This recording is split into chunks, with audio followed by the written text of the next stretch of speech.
Hello friends, आज मैं आपको बताऊंगा बछड़ों में निमोनिया का इलाज। यदि बछड़ों में जब निमोनिया हो जाता है तो इसके लिए क्या इलाज करना चाहिए, किस तरह के सिम्टम्स यदि आपको देखने को मिलते हैं, किस तरह का कारण, वह पूरी डिटेल से आपको बताया जाएगा और इलाज कैसे किया जाता है। क्योंकि सर्दियों के मौसम में बछड़ों के अंदर ज़्यादातर जो 2 से 5 महीने के जो बछड़े होते हैं उनमें बहुत से ज़्यादा इस तरह की दिक्कत देखने को मिल रही है और उसकी वजह से, निमोनिया की वजह से कई बछड़ों की मौत भी हो जाती है। तो इसके लिए बेटर से बेटर ट्रीटमेंट कैसे किया जाए, यदि आप घर पर हैं तो कौन सी इस दवा का प्रयोग करके या क्या करके आप उससे अपने बछड़ों को बचा सकते हैं। वीडियो लंबी होगी, स्किप करके मत देखना, पूरा देखना। जो इस चैनल पर भी नए आए हैं या पहली बार आप इस चैनल से जुड़े हैं तो पहले आप इस चैनल को सब्सक्राइब कर सकते हैं, साथ में बेल आइकन और ऑल वाला ऑप्शन दबाएं, क्योंकि इस चैनल पर ही आपको बहुत ही सही और सटीक जानकारी के साथ वीडियो दी जाती है। देखो, सबसे पहले तो मैं आपको बताना चाहता हूँ कि बछड़ों में निमोनिया वायरस के द्वारा भी हो सकता है, बैक्टीरिया के द्वारा भी हो सकता है और सर्दियों में सबसे ज़्यादातर आपने देखा होगा कि सही व्यवस्था नहीं होने के कारण ज़्यादातर बछड़ों के अंदर निमोनिया हो जाता है।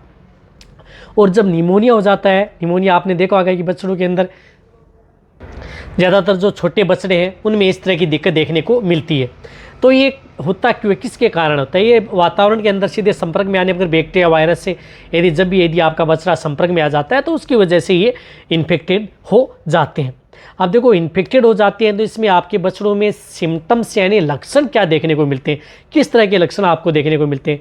आपने देखा होगा कि आपके बछड़ों का कई बार टेम्परेचर बढ़ जाता है, बुखार हो जाती है, सांस लेने में तकलीफ़ होती है, छोटे बछड़े मुंह फाड़ करके सांस लेते हैं, सांस के साथ घर घर की आवाज़ आती है, ऐसा लग रहा है घर घर आवाज़ आ रही है। और साथ साथ में कई बार पशुओं की जो छोटे बछड़े हैं उनके नाक से जो डिस्चार्ज आता रहता है, शुरुआती स्टेज में थोड़ा थोड़ा डिस्चार्ज आता है, बाद में पीलापन सा डिस्चार्ज बाहर फेंकता रहता है। इस तरह की दिक्कत देखने को मिलती है। और रही बात आपके जो छोटे बछड़े हैं वह खाना पीना कम कर देते हैं, कई बार तो जो निमोनिया की वजह से बिल्कुल भी नहीं खा पाते हैं, खड़े होने में भी दिक्कत करना स्टार्ट कर देते हैं। यानी जब भी यदि आप उसे खड़े करने की कोशिश करते हैं तो खड़े नहीं हो पाते हैं, कमजोरी आ जाती है और मुंह फाड़ फाड़ करके सांस लेना स्टार्ट कर देते हैं। और जो नाक से डिस्चार्ज आता रहता है वह इस तरह का आता रहता है कि पूरे का पूरा गंदा डिस्चार्ज बाहर फेंकते रहते हैं यदि ज़्यादा दिक्कत हो जाती है तो। इस तरह के सिम्टम्स आपको देखने को मिलते हैं। अब देखो, आपको डायग्नोसिस यही है कि सांस लेने में तकलीफ है, नाक से डिस्चार्ज आ रहा है, मुंह फाड़ करके सांस ले रहा है, तब ये देख लेना चाहिए कि बछड़ों में निमोनिया हो चुका है। अब इसके लिए आपको घरेलू इलाज के तौर पर आपको क्या करना चाहिए, आपके घर पर जो विक्स व बाम होती हैं उनका आपको बफारा दे देना चाहिए। पानी गर्म करना चाहिए, पानी गर्म से यदि भाप निकलती है तो उसमें विक्स व बाम का कुछ भाग डाल करके उसके मुंह के पास लेकर के जाना चाहिए, जिससे भी किसी भी तरह का उसमें सांस लेने में तकलीफ है, जो लंग्स हैं सिकुड़ चुके हैं, तो उसे राहत मिले, तो ये लेके आपको जाना चाहिए। साथ साथ में आपको जो जिस प्रकार से टेम्परेचर तोड़ने वाली जो टेबलेट आती हैं, मेलोक्सिकिम एंड पैरासीटामोल जो बोलस आती हैं, या निमोसलाइड एंड पैरासीटामोल बोलस आती हैं, उनमें से आप हाफ बोलस का प्रयोग आप उन बच्चों में कर सकते हैं। हाफ बोलस सुबह और हाफ बोलस शाम दे सकते हैं। और साथ साथ में कुछ इस तरह की जो एंटीबायोटिक जो टेबलेट आती हैं उनका टेबलेट का भी प्रयोग आप अपने बछड़ों में करवा सकते हैं। अब टेबलेट के तौर पर आप एमोक्सिसिलिन टेबलेट आती हैं उसका भी प्रयोग करवा सकते हैं। उसमें एक टेबलेट का तीसरा हिस्सा जो एमोक्सिसिलिन टेबलेट आती हैं उनमें आप उसका प्रयोग करवा सकते हैं।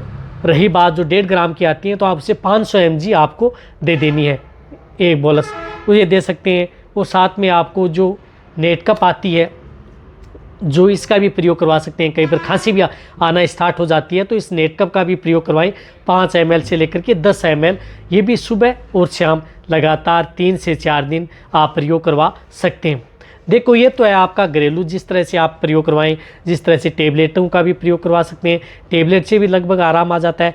यदि जब आप टेबलेट व लिक्विड का यदि आप प्रयोग करवा रहे हैं, यदि आपकी जो छोटे काप हैं उनमें राहत नहीं मिल रही है, 1 डोज आपने दे ली, 2 डोज दे ली, फिर भी राहत नहीं मिली है, तो आपके पास यदि नज़दीक यदि पशु चिकित्सक है तो उसकी सलाह ज़रूर ले लेनी चाहिए। यदि नज़दीक पशु चिकित्सक है ये यदि सलाह ले लेंगे तो आपके पास उसको बचाने के ज़्यादा चांस रहेंगे। तो उस स्थिति में किस तरह का ट्रीटमेंट किया जाता है, देखो, जब यदि आपके पशु छोटे काप में इस तरह की दिक्कत हो जाती है तो उसमें ब्रॉड स्पेक्ट्रम एंटीबायोटिक का प्रयोग किया जाता है। जिस तरह से ऑक्सी टेट्रासाइक्लिन एंटीबायोटिक आती है इसका प्रयोग किया जाता है।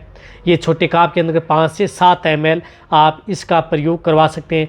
यदि आपको लग रहा है कि जब ऑक्सी टेट्रासाइक्लिन एंटीबायोटिक यदि हम लगा रहे हैं तो उससे क्या होता है कि छोटे काप हैं उसमें ज़्यादा पेन करती है, इरिटेशन ज़्यादा करती है, तो उसके स्थान पर आपको जो एमोक्सिरम फोर्ट इंजेक्शन आता है 300 mg साल्ट का, जो एमोक्सिसिलिन सोडियम और सल्बाक्टम सोडियम आता है, ये इंजेक्शन 300 mg आप उसे इंट्रामस्कुलर आप अपने जो छोटे काप हैं उनको अपने वेटरनरियन से इन इंजेक्शन को लगवा सकते हैं। इन दोनों में से कोई सी भी एक एंटीबायोटिक, चाहे ऑक्सी टेट्रासाइक्लिन एंटीबायोटिक हो, चाहे आप एमोक्सिलिन फोर्ट 300 mg इंजेक्शन हो, दोनों में से कोई एक ही इंजेक्शन एक ही समय में आपको लगवाना है, न कि ये दोनों इंजेक्शन आपके छोटे काप हैं उनको लगवाने हैं। समझ गए आप। अब रही बात इसमें आपको CPM इंजेक्शन का भी प्रयोग करवाना है। CPM के तौर पर जिस प्रकार से क्लोरफेनिरामाइड मिलेट आता है, जिस प्रकार से कैडिस्टिन है और भी है, एविल का भी आप प्रयोग करवा सकते हैं। ये कितनी आप 3 से 4 ml या 2 से 3 ml आप इसे इंट्रामस्कुलर इनका भी प्रयोग करवा सकते हैं। साथ में टेम्परेचर तोड़ने के लिए आप मिलोनेक्स प्लस इंजेक्शन, जिस प्रकार से मिलोक्सिकेमिन, पैरासीटामोल इंजेक्शन, ये 5 ml इंट्रामस्कुलर आप अपने छोटे काप हैं उनको ये इंजेक्शन लगवा सकते हैं। ये देखो मैंने 3 तरह के इंजेक्शन बताए, एक तो एंटीबायोटिक इंजेक्शन, एक एनाल्जेसिक इंजेक्शन, एंटीपायरेटिक, और साथ साथ में एक आपको एंटी एलर्जिक इंजेक्शन, जिस प्रकार से CPM या अदर जो इंजेक्शन आते हैं उन इंजेक्शनों का प्रयोग आपको करवाना है। ये तो है ही, साथ साथ में आपको नेट कप उसकी स्टार्ट रखनी है।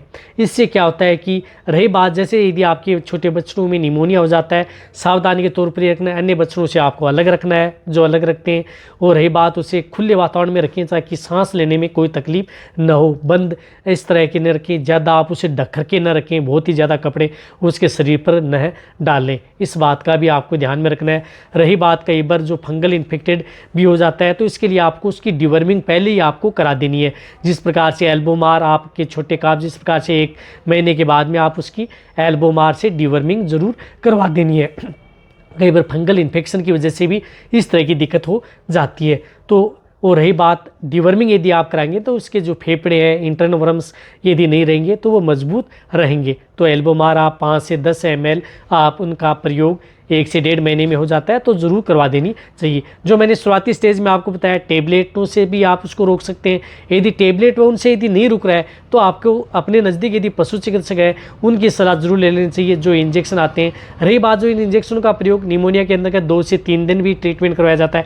ऐसा नहीं है कि 1 दिन में ठीक हो जाते हैं, 1 दिन से ठीक नहीं होते हैं, तो दूसरे तीसरे दिन भी आपको ये डोज अपने पशु चिकित्सक के द्वारा ज़रूर लगवा लेनी चाहिए। ये वीडियो देखो अच्छी लगी है, इसी तरह से आपको छोटे बच्चों व बड़े पशुओं के लिए इस चैनल पर भी बीमारियों के बारे में पूरी जानकारी के साथ वीडियो ऐसे मिलते रहेंगे, तो जितना हो सके शेयर करें। इसी तरह से वीडियो देखते रहें, इसी तरह से आपको हमें प्यार देते रहें। थैंक्स, धन्यवाद।